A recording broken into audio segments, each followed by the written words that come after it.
be here. What's my accent? Anyone knows? What is my accent? Where am I from? Any guesses? There's only one country. Okay, Israel, right. And in true Israel, I am Israeli. And in true Israeli fashion, I want to start with a direct question. So if you know Israelis, that's part of what we do often. Who is this guy? Anyone knows? I have one person. Yes, okay. This is Kevin Finster.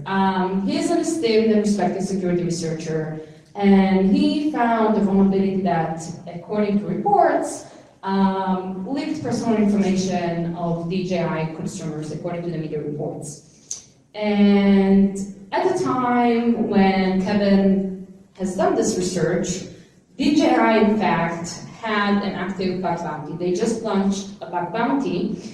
And Kevin, although he has, lots of hair, as you can see, he wanted to do the right thing. He wanted to wear the white hat. He wanted to report this vulnerability under this new, just launched DJI bug bounty. Now, the way this bug bounty was launched at the time, according to the reports, as you can see, was in this kind of fashion. There wasn't really a clear policy with a clear scope. It wasn't a bug bounty kind of policy as you're used to seeing, a contract with little elements. It was more of a PR announcement along these lines. So because there was some unclarity according to the reports with respect to scope, Kevin contacted DJI. And he asked them, is this vulnerability in scope? And they said, according to the reports, it is in fact in scope. And you are authorized to conduct this testing. Not only that, they lacked the vulnerability. They offered him a $30,000 reward for that vulnerability. So I don't know if we have bug hunters today in the room with us, but $30,000 for a bug is pretty high. That's a pretty high bug. That's a high priority bug. And then the plot thickens. DJI also wanted, according to the media reports, Kevin to sign an agreement that he found was one-sided, one that left him legally exposed. So Kevin refused to sign this agreement, and in negotiations, as part of that process, a draft legal letter mentioning the Computer Fraud and Abuse Act was exchanged, according to the reports. Now, this is an interesting example, because this is one of the first times that we heard about a potential legal question going public in a bug bounty settings. So how does this story end? Anyone knows? Anyone heard? Kevin ended up walking away from an approved $30,000 bug bounty. So refusing to sign the contract and walking away from that approved bug bounty. And I think this is a real, there are multiple versions to the story, and this is all according to the reports, and I encourage you to go online and look at all the versions to the story, including DJI response to this article. But this is in fact an interesting, story that sheds light on some of the emerging aspects that we are seeing when it comes to the legalese and the interactions of bug bounties and vulnerability disclosure programs with the law. So what I'm going to be sharing here with you today is a bit about that landscape. So just show of hands, anyone here is familiar with my prior work? Not at all, great, because we have a whole hour to dig into that. So again, this is all, this is mostly my prior work that I did before I joined Intel. Today I'm a director of Global Cybersecurity Policy with Intel, and I also teach at UC Berkeley, the Master in Cybersecurity program. But I did this work before I joined Intel as part of my doctoral degree in the law at UC Berkeley Law School. And as part of that work, I really dived into a lot of contracts, hundreds of contracts, both of vulnerability disclosure programs, bug bounty platforms, and most importantly, bug bounty programs, to inquire what is going around in that landscape. And I'm going to be sharing a lot of that research with you today, and also going into some of the trends that we're seeing with respect to bug bounty legalese, and just looking at some myths that are circling around. Why is this important? This is important because there is a conception among the information security community, among the research community, that the law matters here, that there are legal risks And we know that from empirical research. So this is one example. This is work done by CDT. Anyone here familiar with CDT, the Center for Democracy and Technology? They are doing very important work, and in this research, what they did is they interviewed 20 leading information security professionals, hackers, and other professionals working in this field. And they asked them specifically about the law. And 50% of them, half of those researchers, said in that research that they literally think about copyright law and the CFAA laws that I'm going to be talking about them today as they're doing their testing. So much that this is a consideration when they're thinking whether to disclose a vulnerability, and they might even change the way they test because of these laws. Moreover, we know from additional research that was done among 100 security researchers that 20% of them, so this is research looking at 100 research also from the academic setting, that 20% of them said they were threatened in one kind of way with legal action. And a broader research that was conducted in 2015 with more than 400 researchers, they found that 60% of the researchers reported that this consideration of legal risk is something they are thinking about when they are at that junction, when they need to decide whether to report to a corporation a vulnerability. So we know that this conception is emerging and is existing among the community. And there might be some gap between how the law operates and that conception, but it really matters because we want to foster that collaboration between security researchers, between hackers and companies, and even governmental entities. We want to foster that collaboration because in the end, getting the research to the right hands matters, right? And this is part of a lot of what my work was focused on. And I'm not alone in this kind of relay. There are a lot of people that are operating in this relay. In fact, CDT, as part of this work, they also collaborated and basically got a lot of experts in the field of security, 50 experts, to sign a letter to explain that we need to address this issue of the culture of legal risks that we have in information security, to ensure that we don't invite just the release of vulnerabilities out there, we don't invite full disclosure, and we are able to foster coordinated disclosure practices. So a lot of what you're going to see here today is basically a means, a way to foster that collaboration, to build a bridge between companies and hackers. And this is focusing specifically on bug bounties, but of course this is just one example of what we can do in the broader ecosystem. So let me start with this question, bug bounties. How many of you familiar? Heard about the concept? Okay. Of course, these are programs in which corporations, big corporations, and even other entities are inviting hackers to test the system in exchange for monetary and reputational rewards. So how many of you have seen something that looks like this? This is a bug bounty program, a website of a bug bounty. Okay. Even from those, for the few that I have here that have seen something like this, have you ever read the legal terms? Okay, great. So basically what we are seeing is this landscape of bug bounties that is operating, that all this manner of invitation to conduct testing, all this market, even if you will, of legal exchange of vulnerabilities, is operating under contracts. Okay, so this is the first kind of insight. This is an area that is mostly dictated by terms of use, contracts like EULAs, right, and user license agreements that you probably are familiar with, or other I accept terms that you click on every, your everyday kind of practice as you go through the internet. And I'm going to be looking at those contracts and giving you some of the background on how those contracts interact with computer crime laws and other aspects that we see in the bug bounty domain. But first of all, I want to clarify that, again, I'm talking about my prior research before I joined Intel. Although I am a lawyer in Israel, I'm not your lawyer. This is not legal advice. And I'm expressing my own opinions. There you have it, the fine print, the disclaimer, just in line with the other I accept terms that you're going to see here today. So the bug bounty phenomenon is really expanding. This has been a trend. We know there is value in that if it's done right. We have seen it not only in Silicon Valley corporations like Google, Intel, Facebook, and others, but also in more traditional sectors like transportation, aviation, and even the government. The government has conducted multiple programs within the Pentagon, within the Department of Defense. I think they're into the 5th or 6th program they're doing right now, and they've expanded it to more platforms in which they actually invite people from all over the world to hunt and find vulnerabilities on what you might consider, the most sensitive systems of all. And because of the growth of this phenomena, it's important to take a look and see how are we adjusting the legal landscape to support that. Because this is, you can say, a newly emerging field in security, but it's definitely expanding very rapidly.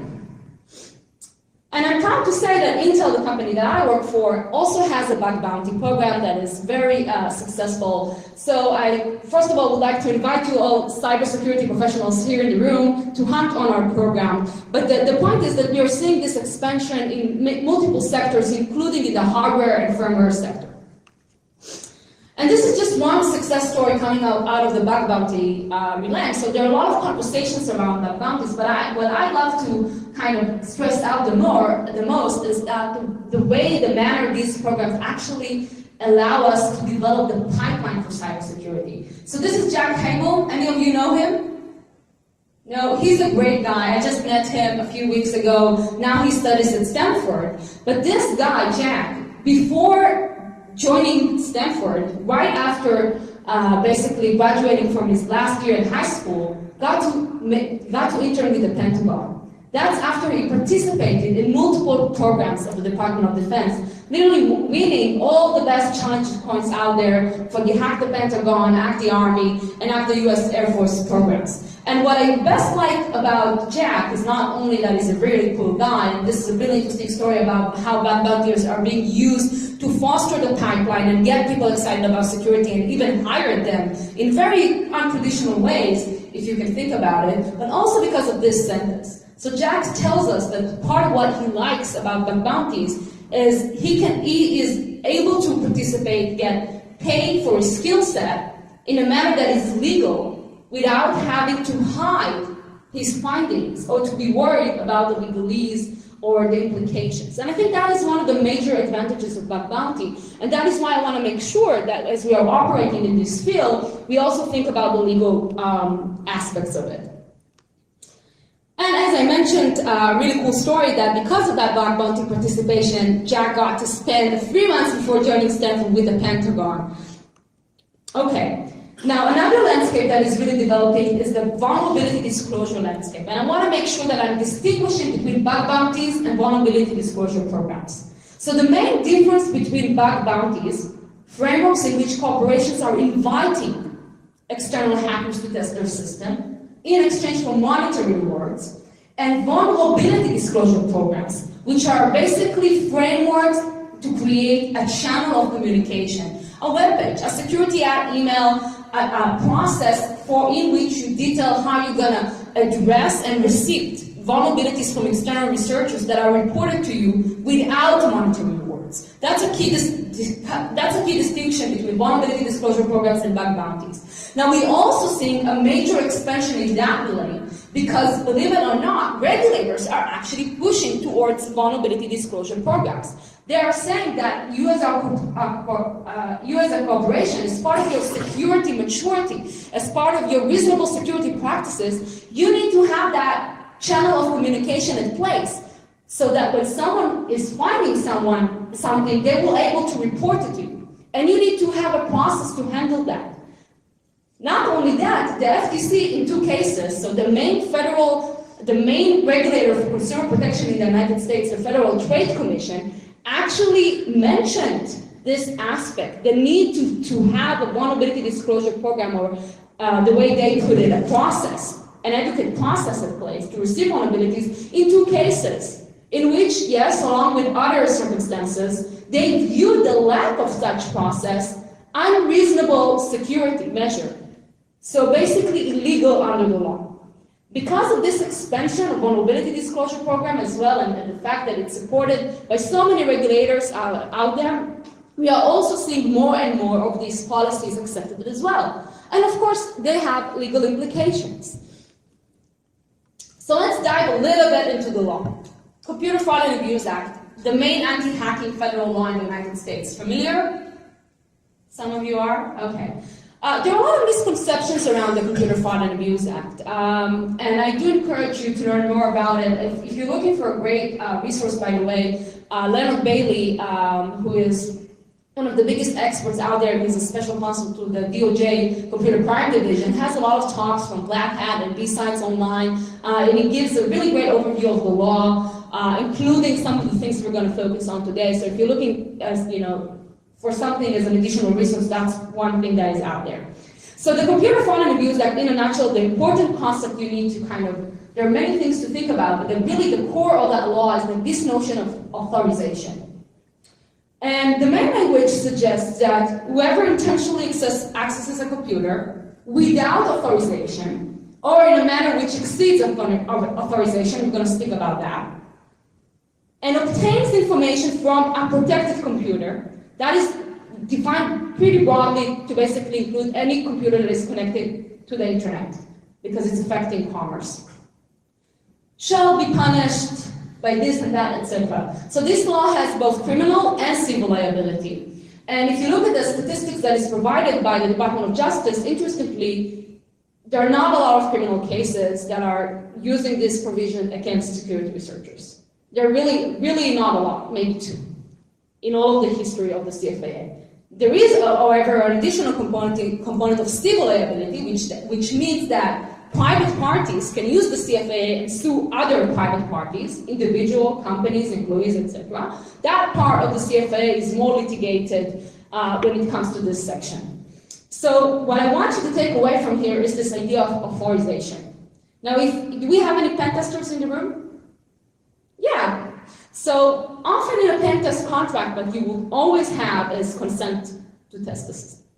It's a key component of any pen test contract, which interacts with this provision that relates to authorization. It's this idea that I consented for your testing of my device or my computer. Now, we do have something that is called a circuit split. And by circuit split, I don't mean an actual circuit. I mean there is a conflict in which different states inside the United States, in the federal system, are interpreting the CFAA. And specifically this notion of authorization, and what does it mean to exceed authorization? And that split is a lot of the kind of core tension and debate when it comes to the CFAA. So I'm going to give a very quick overview, and I'm reminding everybody this is not legal advice. You should always seek your own counsel. So there is one key kind of interpretation that is focusing on circumvention of technical measures. This means that authorization is based upon technical measures. Okay, I put an authentication barrier on the way. I put a password wall. You need to provide a password to get in. If you have circumvented that password, you have circumvented a technical measure, a technological measure. And that circumvention could be exceeding authorized access. So that's one kind of key interpretation that is being used mostly in the Ninth Circuit, for example, in the First Circuit. Ninth Circuit, by the way, is California, among others. So all of Silicon Valley. And that is a narrow definition to the CFAA and this notion of authorization, because you have to have those technical barriers in place. Now, there is another kind of way to think about this. And according to that kind of approach, even circumvention of contract language, so violation of employment contracts, could be exceeding authorization, because I have established the boundaries of authorization via contracts. And if you violated something, for example, you use the information in a way that is not consistent with the contract, you have exceeding authorization and violated the CFAA. And that approach is mostly debated and caused a lot of case law. And if I can recommend you one case to look at is the Nozzle case, in which California looked at this approach and said, wait a minute, this is not what the CFAA was meant to address. The CFAA was about hacking. It wasn't about contract breach of employees. So this debate is still actually ongoing. It's a really interesting debate. We have one case in the DC circuit so in the Washington area, that is actually looking at the practice of algorithmic auditing. So these are people that reverse engineer algorithms from the outside, and whether scraping is a violation of the CFAA in public-facing websites. So that question of the legality of scraping under the CFAA is actually right now highly debated. In one case in DC and another case called IQ in the Ninth Circuit. So it's a really interesting area of the law, and I know you're really curious about the case law, but I do encourage you to take a look. It is an important area. Now, in addition to the CFAA, the Computer Fraud and Abuse Act, we have another law, the DMCA. How many of you heard about the DMCA? Many hands, right. The DMCA is very famous among the security community also because of the exemption and the triennial proceedings in which the Copyright Office created a special exemption for the purpose of good faith security research. So I'm going to talk about that, but before, what's the deal with the DMCA? The DMCA, the Digital Millennium Copyright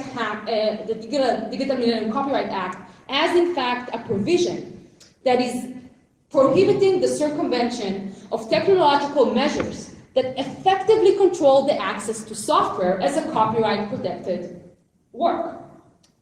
And there are some statutory exemptions, so the law itself has exemptions for the purpose of encryption and research in that area, but they have a lot of limitations. For example, for security testing, you need, you have some conditions that you need to follow in order to get them.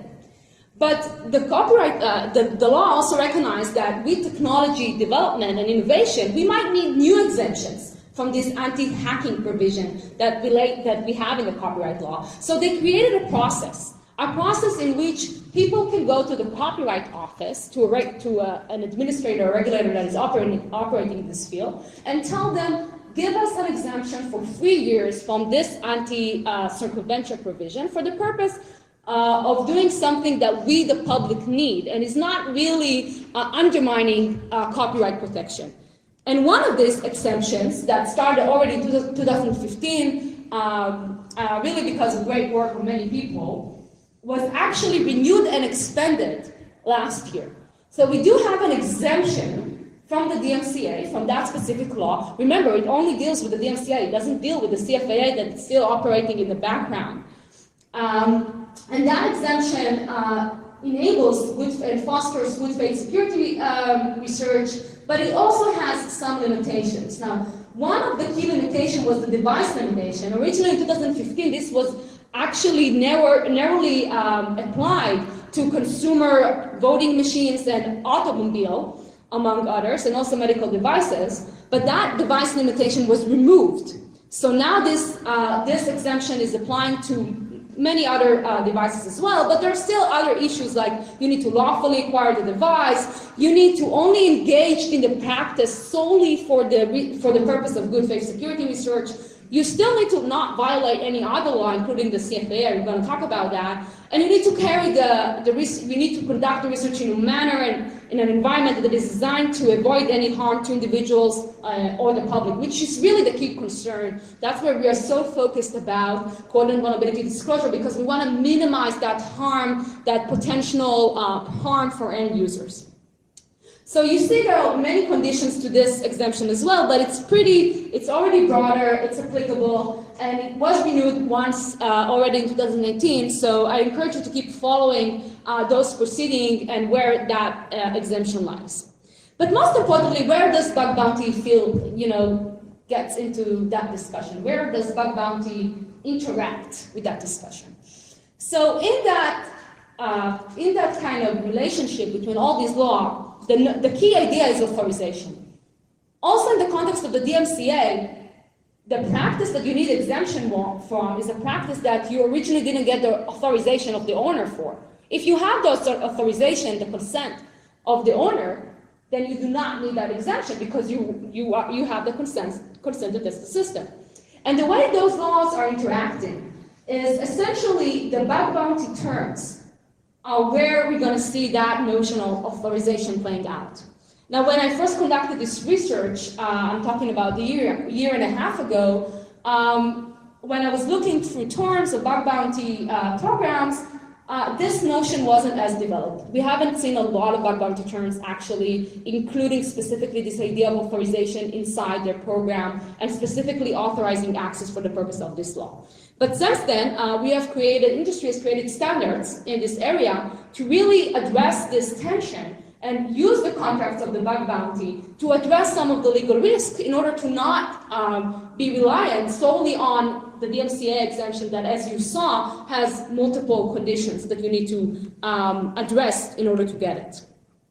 So what is this notion of a bug bounty safe harbor? So safe harbor, the concept, you heard about it? Some hands, yes, we do have some hands in, great.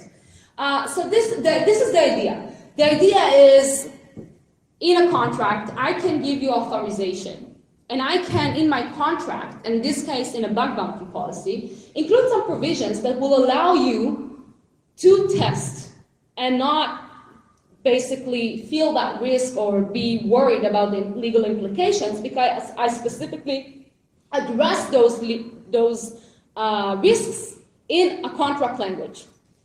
Now, in that landscape, you already saw some movement. So when I first did the research, again, we didn't have a lot of safe harbors out there. I looked at hundreds of policies, and in fact, although we already had some guidance for the Department of Justice in their framework, which I'm going to talk about, where they said, these legal considerations with respect to the CFA is something you need to consider when you're establishing a bug bounty. Although we had that already, adoption of safe harbor wasn't as popular. But then Dropbox was really the first company to come and adopt a safe harbor into their policy. And I'm proud to say that I had something to do with this. In fact, I encouraged them to adopt the DMCA exclusion that you're seeing right there. At the time, and again, this is my prior work, I started a movement called Legal Bug Bounty. It operated on Twitter. And I had a lot of basically specific programs that I looked at their terms, and I published some tweets around it, and I worked with many of the companies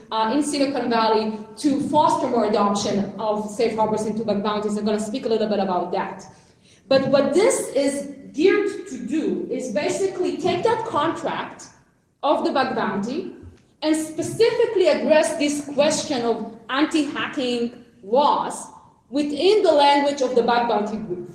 So you would expect to see in this regard, again, a legal part of a bug bounty, not just a technical scope or a definition of what is allowed and how much you're going to get for your bugs, and some maybe other parts, but also a part that is addressing some of the legal concerns.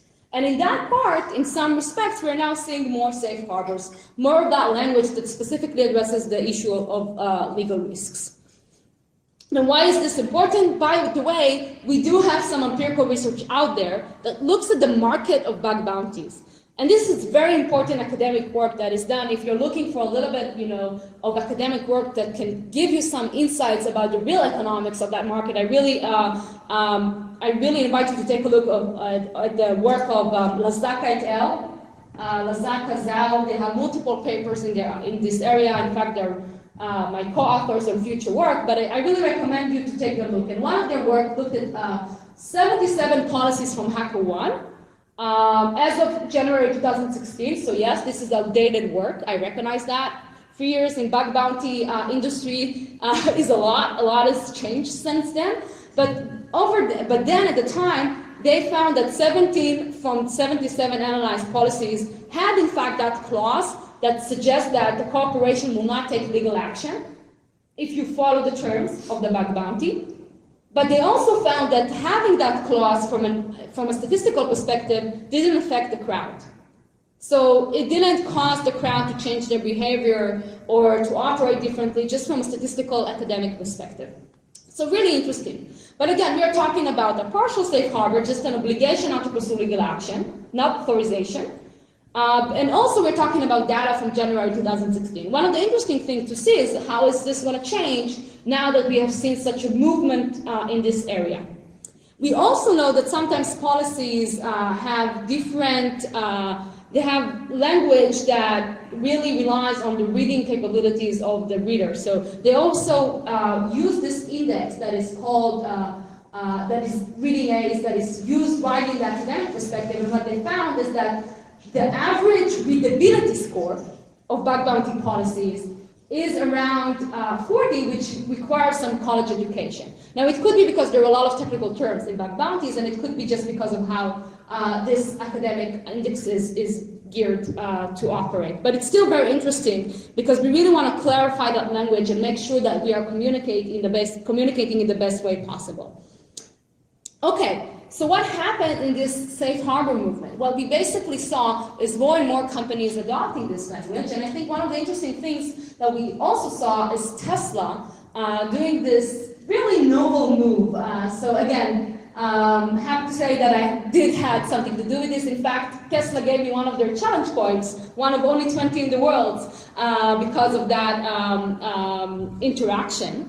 And what they did in their language, that they not only gave the safe harbor and addressed the legal risk in terms of saying that they will not pursue legal action against hackers, but they also did something that is pretty novel. And they said that if you are a pre-approved researcher, so you need to sign up with their bug bounty, which is public, by the way.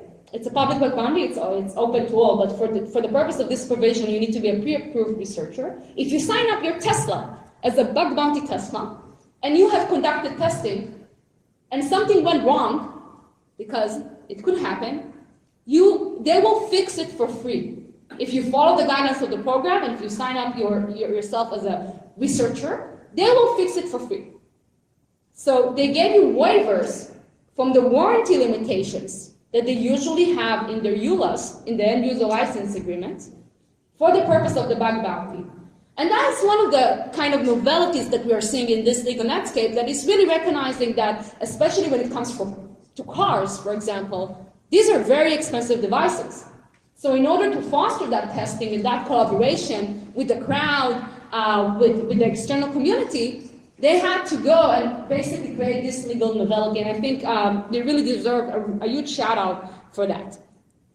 Okay, so what are we doing? We know that researchers care about the communication elements when it comes to vulnerability disclosure and coordinate vulnerability disclosure. We know from research that when they were asked, a majority of them said that they would like to coordinate disclosure with the corporation. If they don't do it, it's because something went wrong in terms of their expectations. And we also know that policies, and this is very interesting, this is empirical research, again, Lasaka et al., that policies that have more content actually attract more bugs. So we know there is a lot of impact to the way a policy could be drafted in this regard. So what are we doing? How are we basically fostering this landscape, and how are we operating as an industry and as a community to make that legal landscape more solid and more innovative as the research continues and as this economy grows? So this is one key document, and what I really would like you all to appreciate in this document, that it comes actually from the Computer Crime Division at the DOJ. So this is the people that are really the experts on the CFAA and DMCA anti-hacking provisions. And in July 2017, and this is right after I started my research, I already had some research and some presentations going out there, and then the DOJ published this work that really complemented my work. What they do here is they say, when you're thinking about vulnerability disclosure programs, policies, so those channels of communications that you need to establish with the crowd to make sure that when someone finds something, they are able to communicate with you effectively, and they're able to report that, and they're able to find that, and you're handling that correctly. When you're thinking about establishing those channels, and when you're thinking about establishing a bug bounty program, which is essentially a standard form contract. It's a take it or leave it contract that you are putting on your website. Or if you're using a platform, bug bounty platforms, have you heard about that concept? That's the HackerOne and Backcrowds of the world. Absolutely. So bug bounty platforms are basically market facilitators. There are companies that are coordinating and setting up bug bounties to allow companies to interact with the crowd, and they have their own set of contracts as well at place. So when you're setting up those bug bounties and vulnerability disclosure programs, that framework gives you a little overview of what considerations, especially from the legal side, you should be thinking about. Now, this is not binding. This is a recommendation. This is just a list of considerations. It's only 7 pages. It's pretty short. I encourage you to think about it. I encourage you to go to your potential employer or whatnot, whoever you're working with, and tell them, have you thought about a vulnerability disclosure program? Have you thought about establishing that channel of communication? And when they're doing so, I encourage you to give them this document. It's really short, again, just 7 pages. And what we have in that document are some key considerations. For example, DOJ discussed on how you should be describing what is the authorized conduct and what is not authorized in very plain language. To ensure that you have established that communication, it's very clear you have established those expectations, and we don't have any discrepancies or conflicts or question marks to allow the hackers and basically the researchers that you are inviting to test your system to basically follow the law. Moreover, they're talking about establishing boundaries. So one key element is what's going around with how you're going to minimize your POC or proof of concept in order to ensure that you are not putting users' data at risk. How you minimize your interactions with users' data at all. So if you ever saw a bug bounty, for example, you will often see a term saying only use your own user credentials, your own data, never interact with the data of others. That is a very important element that the Department of Justice kind of clarifies and emphasizes in that document. They also talk about this approach of you have to be prepared.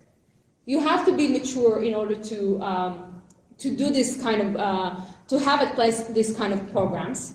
And they even talk about the legal language and the safe harbor component that I just showed you with respect to the authorization, and basically clarifying that you will not pursue legal action against researchers that are complying with the policy. Now, all of this is to say we are setting up clear expectations and boundaries.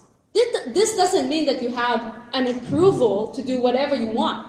This suggests that the document, the bug bounty contract, is a really important document you should be reading carefully, because that sets the boundaries of the authorization that we just talked about. If you remember, when we talked about the CFAA and the DMCA and the importance of authorization in the context of anti-hacking laws.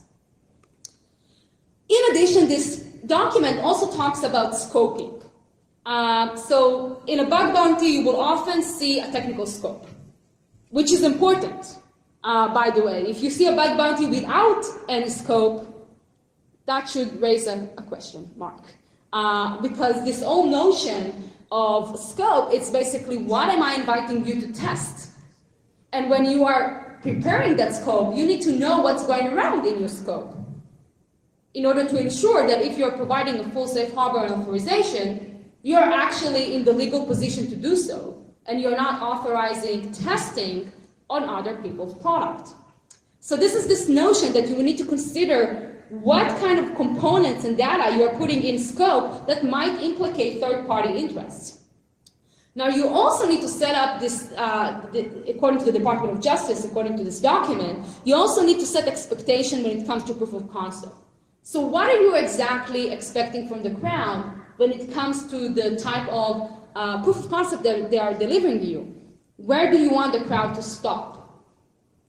Is it an exploit?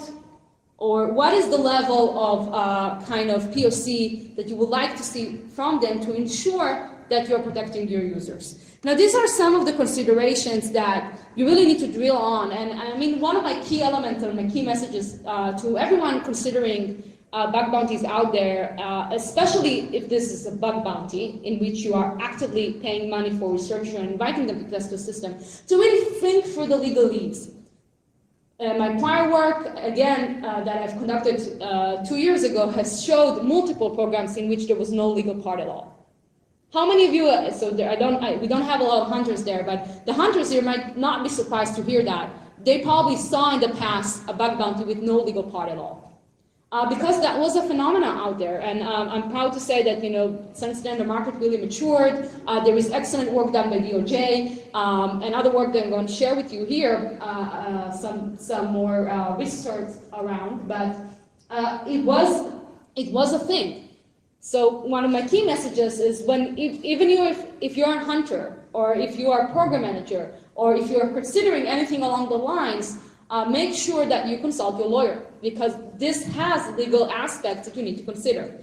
Now, this question, by the way, is not just emerging here, it's also emerging in Europe. This is, in fact, a very interesting document prepared by CEPS, that's a task force that reviewed all of the European computer crime landscape in the context of vulnerability disclosure, and what they suggested is this issue of legal liability due to some of the laws there as well is a little bit murky, and we need to think as industry what we can do in that regard.